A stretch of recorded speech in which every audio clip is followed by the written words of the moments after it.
All right. Hello, everybody. My name is Claire Hume, and my presentation today is about elephants held captive. And so basically, I'm going to be going into elephants in captivity. And the first thing I'll be going into is elephants in Thailand, how they're used for riding and illegal logging, and then how elephants are used in the United States and how captivity affects them, and if captivity is worth it, if they should be in captivity. So going into this quest project, I had seen, you know, a lot about elephants being abused in these riding facilities. But then I would go on social media and I would see posts about people going to Thailand and riding these elephants and having a amazing time. And I saw Kim Kardashian riding an elephant in a zoo. And these people are animal lovers. They want to help animals. They're going there for absolutely pure intentions. And so seeing these two different sides of elephant riding, I never really dug into it super deep, but I wanted to. And so this quest project, I did that. And some of my questions were, you know, can it really be that bad for elephants who are in captivity? Are they happy? How bad is the abuse if there is abuse? Is the abuse only in Thailand or is it in America as well? And I've seen a lot about elephant sanctuaries. I wanted to look into them because they're in Thailand and they claim to be amazing alternatives to these elephant riding facilities. They abuse their elephants. So I wanted to see if those sanctuaries were better and they really didn't abuse any of their elephants. And so my main question for this whole quest project is it worth elephants being in captivity to inspire the next generation to be champions of elephant conservation? So elephants are dwindling. Their numbers are dwindling in the wild. And zoos, captivity, riding elephants provides a really up close and personal experience with these animals, which can inspire children to one day grow up and be champions of their conservation and bringing them back. So I wanted to look into, is it worth it? So I started off in Thailand, and from the very beginning, from the very beginning of an elephant's life in Thailand, when they are used for commercial purposes, they are taken away from their mother. So the mother is chained up when this is happening, and people drag the baby elephant away from their mom, and they're screaming and kicking. They have really tight bonds with their mothers. So it's a really hard process for these animals. And as I looked more into it, I found out that the process of breaking baby elephants is called pajan, which is basically crushing their mind, body, and soul so that they will obey humans in the future. And these babies are beaten, they're chained for days on end, they're left without food or water and gouged with nails, hooks, and even spears, and a lot of them don't actually survive this process called pajan, which is widely accepted as something you do to the baby elephants. It's just how these elephants are brought into the commercial industry of being used so that they don't have this wild nature anymore. They're broken. They're crushed, basically. So elephants who are then broken as babies have a lot of paths in the commercial industries that they can take, but two of these include logger elephants, which pull heavy piles of logs across the jungle that are cut down, and other elephants are used as tourist attractions where they're ridden every day and perform tricks. So, one path is illegal logging in Thailand. In Thailand, harvesting timber by cutting down trees was made illegal in 1989, but it still continues today. And as you see in this picture, elephants are used in this illegal trade because they're very big, they're very strong, and they are really the only ones that can pull these massive trees if you don't have the technology. The elephants are ridden by these people called mahouts, and they care for the elephants. They're trained mostly by fear tactics and physical abuse, maimed and gouged with bull hooks so that they obey the people's every command, and they're intimidated and fear the pain that they might receive if they don't obey. And one thing that I really found really disturbing about the illegal logging specifically is that these mahouts fed their elephants bananas, which were spiked with amphetamines, so that these elephants would work faster and they would work harder. And the amphetamines already sped up their heart rate. And when they were also being overworked in any normal circumstance, it caused heart attacks and death in these animals. So that's illegal logging. And the other path is elephant riding in Thailand. So elephants in Thailand are used for tourist rides, and they're chained to posts when they're not giving rides, which is most of their lives. They eat, sleep, poop, urinate, and just live in one spot for the most of their life when they are not giving rides. But even when they are giving rides, their spines are very unique. They're kind of rounded. Instead of something like a horse's spine that goes down, it has some give.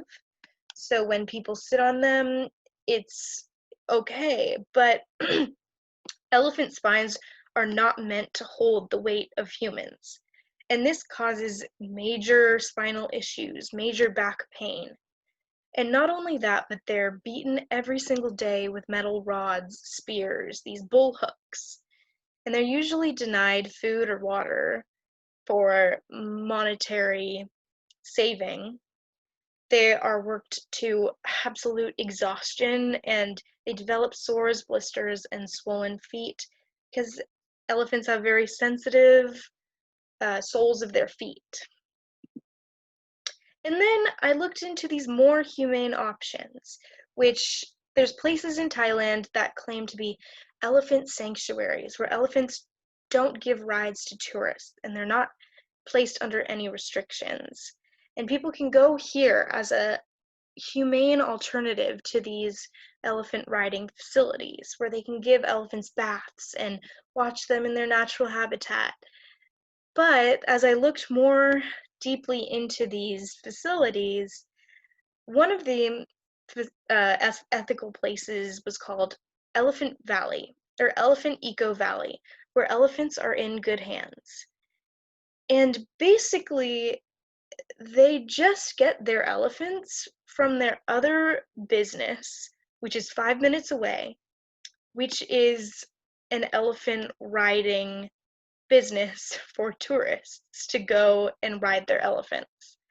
So they just transfer elephants back and forth between these two facilities, abusing them while they're being ridden at one facility, and then the other one is this so-called sanctuary. And so these more humane sanctuaries are basically a ploy for animal lovers to leave feeling good about themselves, that they went to a place in Thailand where the elephants are not being mistreated, but in reality, they are. And going to these facilities is just funding a cycle of abuse. And then we get to the United States. So, seemingly, it looks like the United States doesn't have as harsh of, you know, restrictions on their elephants. So, Six Flags does hold elephant rides. There's zoos, including reputable ones that have elephants. There's circuses, and there's elephant sanctuaries. So, looking into the circus first, theoretically, elephants are supposed to be guaranteed humane treatment in the Ringling Brother and Barnum and Bailey circuses. But this doesn't happen. Like in Thailand, elephants are taken away from their mothers at a very young age, so they can be broken into obeying humans in a constant state of fear. Circus tricks are formed from fear of the bullhook, which is this little thing right here, which is often placed behind one of their ears as they walk, as an intimidation tactic, because they are normally beaten with this bullhook. And then while they're in the circus show, they have the bullhook behind their ear as a way of saying, like, hey, if you don't do this trick, you're going to be beaten like you normally are behind closed doors. And the ASPCA filed a lawsuit against these circuses because they claimed to not be abusing their elephants, but this abuse was discovered by undercover workers. So zoos are kind of a complicated topic. Many argue about the education factor of zoos. They teach children about elephants in the wild. They can inspire them to become champions of elephant conservation.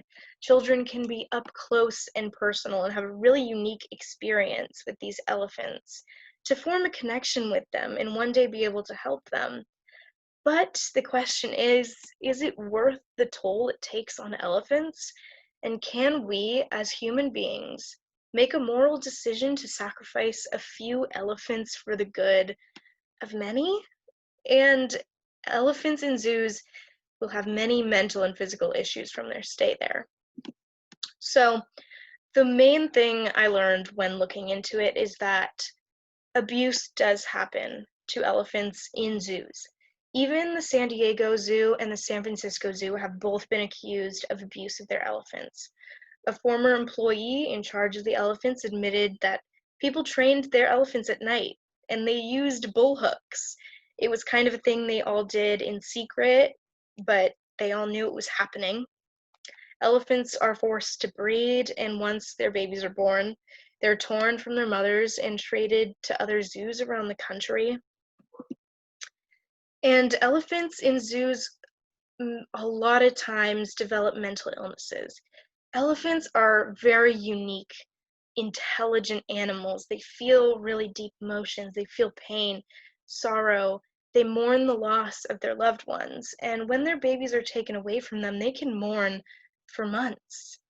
Without extensive socialization, mental exercise, and physical exercise, which they don't get in zoos, elephants can develop mental illnesses like anxiety and depression. So a lot of things that people say is, oh, look at the elephants dancing, because elephants in zoos sometimes do this side to side bob for long periods of time throughout the day. And this is because in the wild, elephants walk up to 50 miles every single day. But in zoos, they might only walk 1 mile every day. They develop mental illnesses or they're chained and they will bob from side to side to cope with these mental illnesses and to cope with being in captivity. And people see this side to side wobble and say, like, oh, look at them dancing. They're having so much fun. They're so happy. But they're not dancing.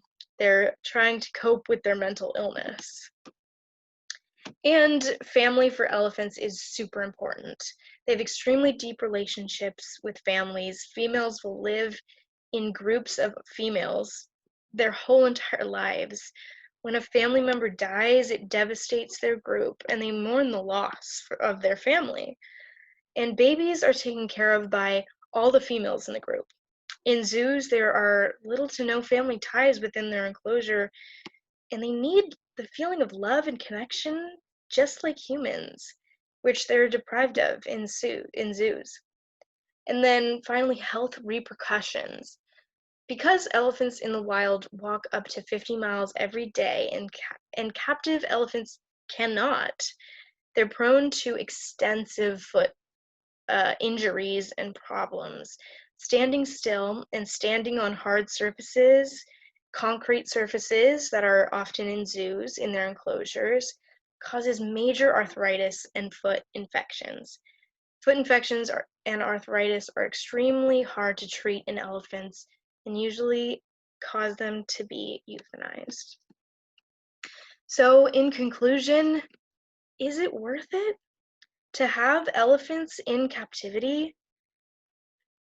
In my opinion, you can make your own, but in my opinion, it's not worth it, inspiring a few people to make a change at the expense of thousands of elephants' mental health, physical health, and crushing their souls, their minds, and their bodies for our entertainment.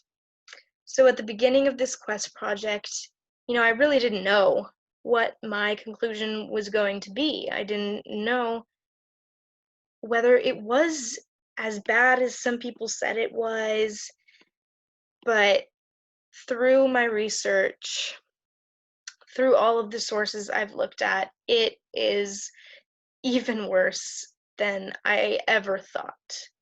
And it's never worth it to have elephants in captivity because these elephants do not have a good life and they are not meant to be in cages. So that's my presentation. I hope you enjoyed it, and thank you very much for listening.